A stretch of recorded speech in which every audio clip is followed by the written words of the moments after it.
समाचार वडोदराથી કરજણ તાલુકા યુવા ભાજપના ઉપપ્રમુખના કુવા પરથી પોલીસે વિદેશી દારૂ જપ્ત કર્યો છે।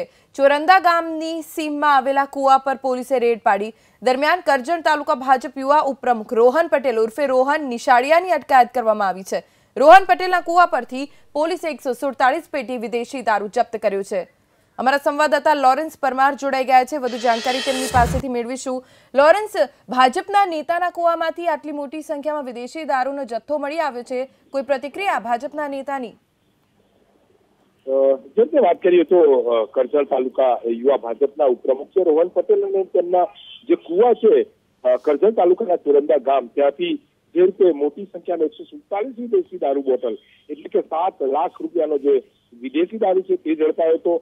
बात सामे ए આવી રહી છે કે બુટલેગર હિતેશ પટેલ તેનો આ દારૂ હોવાની વાત સામે આવી રહી છે, પરંતુ જે રીતે રોહન નિશાળિયાએ જ્યાં જગ્યા આપી, જ્યાં દારૂ સંતાડવાની વાત થઈ, તમામ તપાસ હાથ ધરી છે। અહીંના જે પ્રમુખ છે ઉપપ્રમુખ તેમની ધરપકડ થઈ ચૂકી છે અને સાથે બુટલેગરની તપાસ ચાલુ છે। અહીંયા સૌથી મોટો સવાલ એ છે કે જ્યારે ગુજરાતમાં દારૂબંધી છે ત્યારે ભારતીય જનતા પાર્ટીના નેતાઓ આ પ્રકારની જે હરકત કરતા હોય, દારૂ વેચવામાં અને રાખવામાં તેમનું નામ આવતું હોય, ત્યારે સરકાર પર સવાલો ઉભા થાય છે।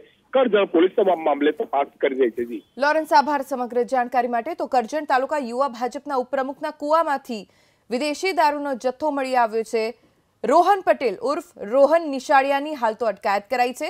રોહન પટેલના કુવા પરથી પોલીસે 147 પેટી વિદેશી દારૂ જપ્ત કર્યો છે।